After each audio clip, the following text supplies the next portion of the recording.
Hello, everyone. There's something really fascinating that I discovered with my course members about a few weeks ago during a session, and it was a really interesting discovery, and I've had some insight about it just from contemplating it, and I even had quite an experience with it while having a guided, you could call it a guided shamanic journey.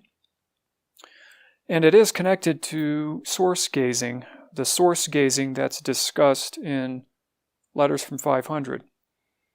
That is a fascinating thing. I've always been fascinated with that. One of my shamanic mentors actually gave a class on source gazing.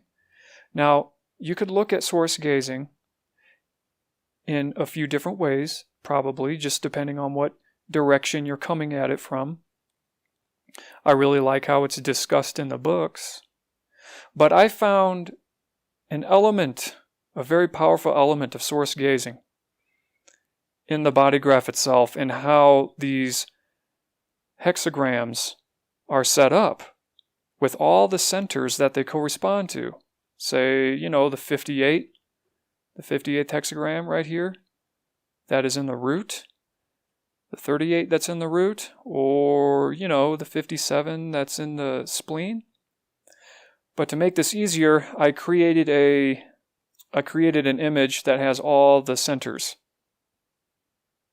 So you don't have to have them memorized, you just look.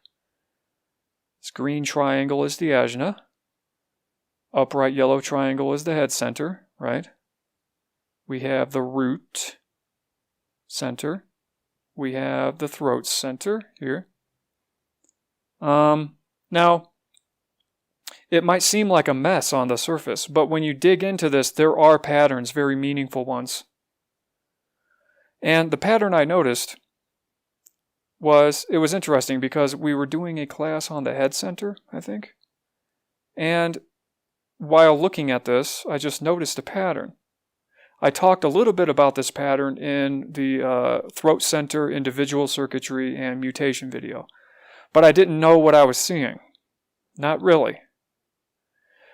So let's look at this. Just looking at this, you might notice some patterns, right? I talked about all the throat gates being here within the quarter of civilization, and how, say for example, all the throat gates right here with the lower trigram of Earth, and how that's a fascinating thing. Of course, the one people are familiar with that I've been talking about so much is the splenic gates being all right here, the solar plexus gates being all right here. Another interesting one is all these root gates in Capricorn. Really fascinating. There's a lot of stuff I want to talk about with the quarter of mutation right here, with the lower trigrams of heaven and lake. This is a really fascinating area, especially when we get to the end. But when looking at the sacral, what is the sacral? What kind of patterns is the sacral showing? Well, it seems to be in a trine. You have sacral gates here, then you have them over here, and you have them over here. It's a very loose trine, but it's generally kind of like a trine. It's a very loose one, though. These ones are very close together. These sacral gates are very close. The ones over here with the lower trigram of water, and the ones over here with the lower trigram of heaven. And another thing I noticed, the heart center gate is always right next to the sacral gates. Heart is always next to sacral. It's the same over here. Heart gates are always close to the sacral. It's the same over here. But there's another thing as well. The ajna is also very close. And not only that, but this happens in between G-center gates. So keep this in mind.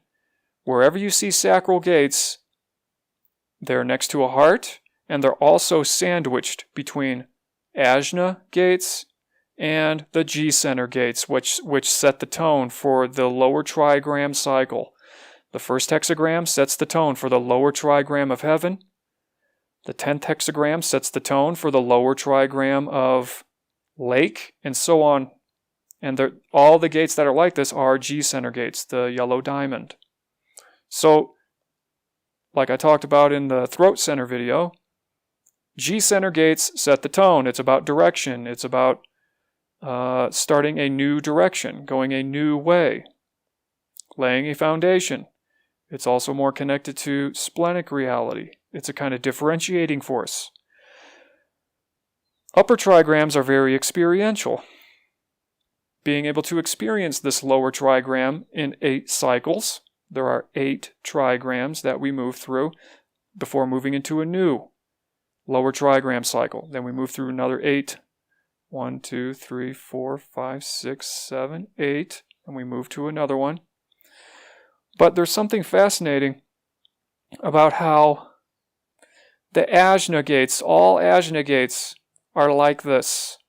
They sandwich the sacral. You could say the Ajna is busy looking at the sacral. The Ajna really likes to look at the sacral. Think about that. Why would the Ajna be so keen on looking at the sacral? What is the sacral? The sacral, you could argue, is source energy.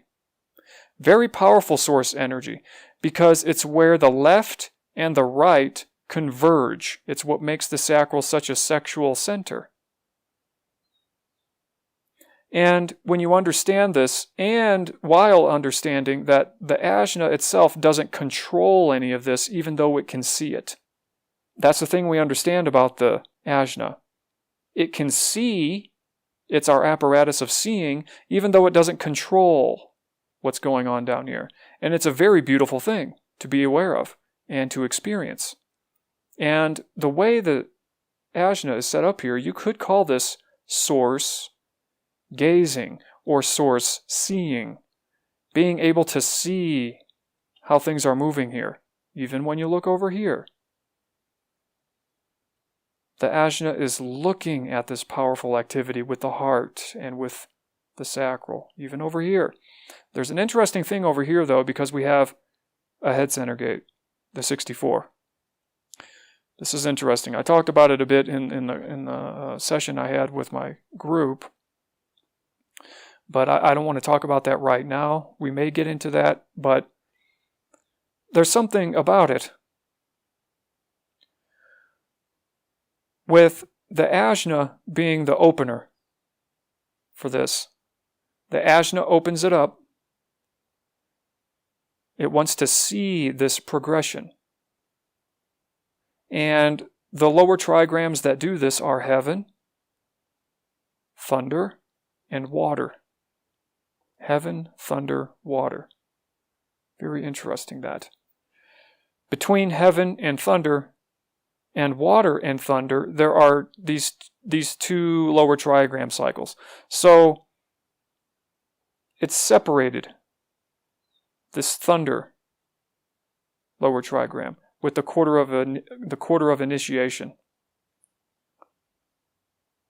And we have 2 heart center gates right here. And this is probably a big part of why it's called the quarter of initiation, because we have the channel of shock and initiation with the 25, the 2551. The 2145 is a whole other channel. That's the 2145 in the throat. So this is just an interesting thing to be aware of. How the sacral works in terms of the codon wheel itself. How it's connected to the Ajna. Because when you look at the body graph, that's one of the first things you noticed. I even brought it up in my Circuitry and Beyond video. The Ajna is not connected to the life. It's not connected to all this stuff down here. But when you look at the codon wheel, it is very much connected. The Ajna loves looking at the action down there. It loves looking at it. there are sexual connotations with this as well. The Ajna likes looking at the sacral and seeing the motion, the activity within it.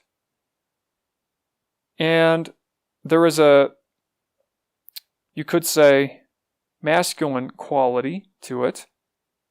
There is a certain masculine quality to it in terms of the Ajna wanting to pierce in and look and see all of this. The fact that it's starting with a G-center gate that's setting the tone with this lower trigram, that's yang, no matter where it is, that's a yang principle. It's setting the tone for these upper trigram, very experiential things to move through.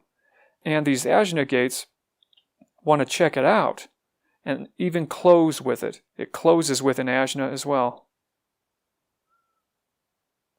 So, why is that? It's just something to think about. We can sit around and say that the Ajna has nothing to do with the life and all that, but when we look at this pattern, the Ajna has a lot to do with the life. And it is connected to source gazing. Being able to look at the action, but you don't control it necessarily. You don't control it, but boy, can you look into it. You can look into it. You're taking a cue from the G-center gate that sets the tone, right? The first hexagram sets the tone. Then the 43 comes in like, let's get a good look at this. The 43 is an individual gate.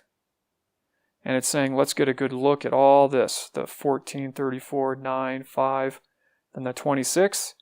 And the 11, you could say, is like, that, yeah. Before moving into the 10. Same thing over here. The 25 opens it up. The 25 opens it up, and it is an individual gate, just like the 1 is an individual gate. And the 17 after the 25 is like, okay, we're going to get a good look at this in a logical sense. And looking at the 21, the 55, the 42, the 3, the 27, then the 24. The 24 is kind of wrapping it up. Before moving into the 2. Before moving into the feminine polarity with the lower trigram of Earth. And over here we have the 7 opening it up. The 4 wanting to get a real good look. It's a logical gate again. So it's interesting that the openers of these are actually, we have an individual gate of the 43, but the openers of these sacral cycles are either logical gates with the 4 and the 17, or we have the 43, which is an individual. So individual, logical, logical. At the end of them, we have abstract, individual, and abstract. That's interesting. So at the end of the cycle, we still have an individual, right? Like the individual of the 43 and the individual of the 24, but the beginnings are mostly logical with the 17 and the 4. The endings are mostly abstract. At the end of a process, think about that, it makes so much sense. With the 11 and the 47, end of a process, right? How many gates are in the Ajna?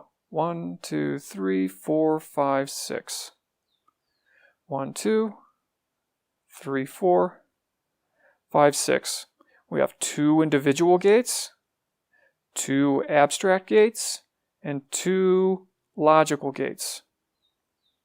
So, this is an interesting thing. Abstract gates, the 2 abstract gates are always about ending at the end of a process, with the 11 and the 47, really wrapping it up. This relationship between the 47 and the 6 is interesting. This is actually an interesting thing over here because it's a bit different. There's only 2 sacral gates over here. There's only 2 sacral gates. There are 4 here. There are 3 here, but there are only 2 here when we get to the end of the lower trigram of water. And it's interesting because we have a head gate. That's very different than these other 2 cycles. We actually have a head gate in here. Then we have the Ajna gate of the 47, the abstract, but it's not bumped up against the next foundation with the 46. It's got this 6th hexagram that's sandwiched in between. It's sort of like squeezed in between. The 47, you could say, is trying to account for things at the end of its process, and the 6 is squeezed right into it saying, no, no, no. That's a very fascinating thing. This whole cycle here is fascinating, actually. We even have the 59-6 channel right here. A lot of the channels in this area within this lower trigram of water having to do with incarnation. Think about it like the water breaking, Virgo the Virgin, incarnation with the 659. We also have the 2946, the 4030, the 4037, right? 4037 channel, which is in opposition. 4037, yeah, right here. 4037. So there's all these interesting channels here. We even have the 4764. So let me see this. We have the 463. Yeah, that's right. 463. 731. But starting with the 29, we have all these channels that sort of envelop Virgo. It's sort of like really in love with itself. It's hugging itself. There's a lot of inclusion here when you start looking at these gates and these channels in Virgo. Right? Like the 2946, which is at the very beginning of Libra. 2946, the 59-6, the 4037, 4037, the 64-47. What is it with all these gates here? That's interesting. And the 6, how the 6 kind of sandwiches itself here between the 47 and the 46. Between this Ajna gate and the next lower trigram foundation with this G center gate. The other ones aren't like that. It's always right next to it with the 11 and the 10 and the 24 and the 2. You know, we have an abstract with the 11 and the individual with the 24. But over here with this abstract, this kind of adds to the idea about the 47, that it's about transmutation. Transmutation. There is so much that is out of control with the Ajna. The Ajna doesn't control any of this. The Ajna does not control this. It can see it. It can evaluate. It has an amazing ability of seeing, but the 47 in particular is under a lot of pressure. And when you look at the sequence, the actual sequences of these gates around the codon wheel, you get a lot more information, a lot more fascinating information about how it's set up. Like with the individual, all the individual stuff going on here with the quarter of mutation. I can go ahead and talk about this. It is a really fascinating thing. All these gates are very, very individualistic. Even when we get here to the root gates, it's like, 58. I mean, I know the 58's logical, but it starts with the 10, very individual. Then we have 58, 38, 54, 61, 60, 41, and 19. Now there's something fascinating about this. how individual it really is over here. I know there's other gates that are not individual, like the 9, the 5, the 26, the 11, the 58, the 54, the 41, and the 19. Those are not individual, but all these gates, the reason it's called the quarter of mutation is because there's a lot of mutative stuff going on here with individual gates. With the 1, the 43, the 14, 34, and the 10, 38, 61, 60. I don't know if these are possibly the most individual gates of any quarter. Let's see. Let's just look and see if that's true. When we look at this quarter with the quarter of initiation, let's see how many individual gates we have. 1, 2, 3, 4, 5, 6. So there's 6 here. How many are there here? I forgot to count. 6. There's 6 in the quarter of initiation. 6. Here we have 1, 2, 3, 4, 5, 6, 7, 8. Let's see how many are in the quarter of civilization. We have 1, 2, 3, 4, 5, 6, and we just have 6 there. Okay, let's see how much the quarter of duality has. We have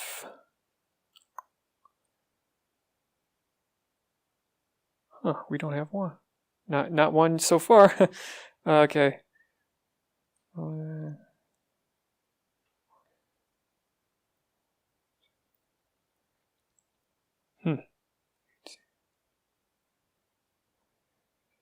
One.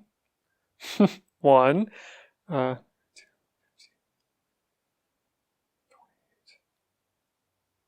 Wow. 44.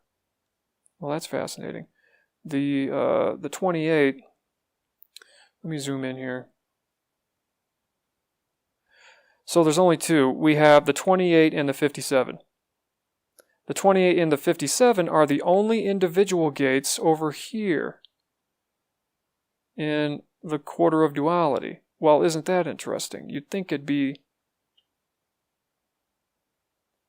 more than that, right? Let's try it again. Yeah.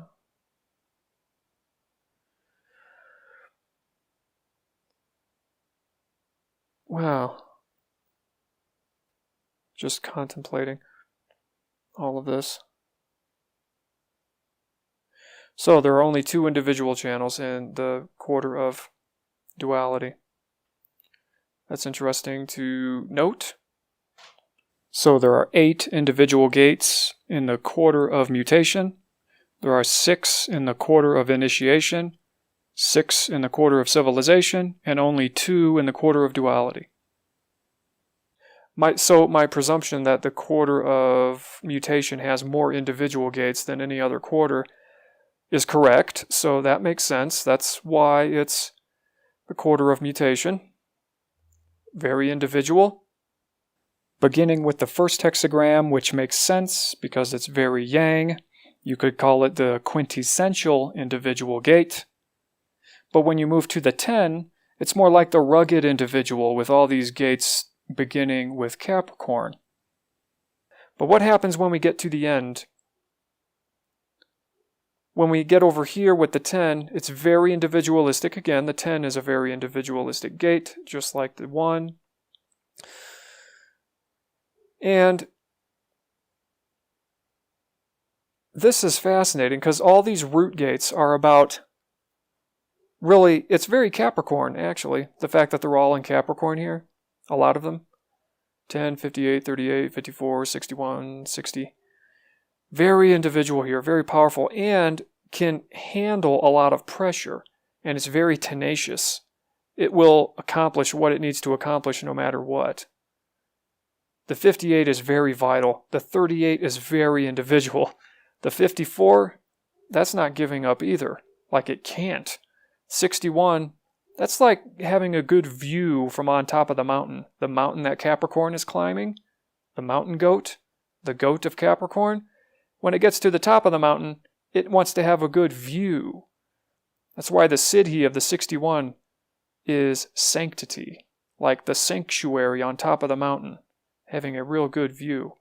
Then moving again into the 60, powerful. But when we get out of Capricorn, we have these two gates. The 41, the 19. Then we move into the 13, which is a new foundation. 13 is called Fellowship of Man. So it's like it's moving out of individualism and into a kind of shared essence. Right? Moving out of individualism into shared essence. How does that happen? It happens right here with the 1949 channel of sacrifice. You are sacrificing yourself for a greater good of shared essence with the solar plexus. Think about that.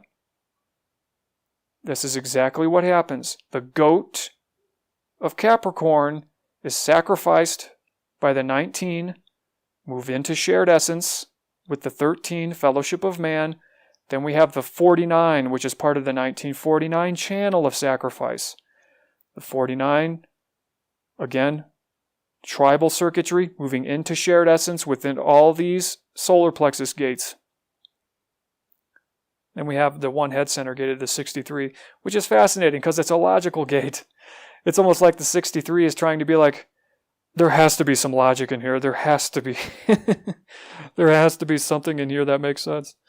But this is just a fascinating way of looking at things. With my course members, I actually kind of walked through each hexagram of this area of Capricorn, and you can tell a story. You can sort of tell a story of why each hexagram builds on the other. Sort of like the 61. Say the head center does not control things. It can only, in a way, just like the Ajna doesn't control things necessarily, the head center doesn't control things. And it just wants to see, right? And when you look at the shadow and the gene keys of the 61, the shadow of the 61 is psychosis. The shadow of the 60 is limitation. So the 61 sort of needs to let go into what seems to be limitations because it can't control it, right? But when you get into the gift frequency, it's inspiration and realism. You can be deeply inspired, but you have to be realistic. Moving into 61, moving into the 60. The highest frequencies being sanctity and justice. And you can build on these, like the 54. Why is the 54 moving into the 61? The ascension of the 54. Ascension, right? Climbing up, then getting to what? The sanctuary. And what do you do from that sanctuary? You can see a lot. You can actually see all the mountains and all the terrain. And what do you do with all that knowledge, all that ability to see? You have to be realistic with the 60. And what do you do after that? You move into the 41. The 41 of, well, let's have another experience. I see another cliff over there, another mountain over there we could climb. Let's see what happens if we go to that one. Deeply experiential. The need to have a new experience. That's what the 41 is all about down here. In the root, the 4130 channel, very, very experiential. The 41 needs to have a new experience. It just doesn't want to hang out on the mountaintop. So the 41 involves itself. Then we get into the 19 of sacrifice, because now you're in it with these people. Then we move into more shared essence. With 13, Fellowship of Man, setting a new foundation, the lower trigram of fire. Then we have the 49-19 channel of sacrifice. It's not about you anymore when we get into the solar plexus gates. Okay, it's a very powerful sequence when you follow them around like this. Very, very powerful. Now, I might do a video. I'd have to be really inspired, like with the 61, to try to do this all the way around. But I've just given you some inspiration in how this works, seeing how this works, how important it is to understand the actual progressions of these gates around the wheel. So that's about how much I have right now. I just want you guys to think about this. And thank you for watching.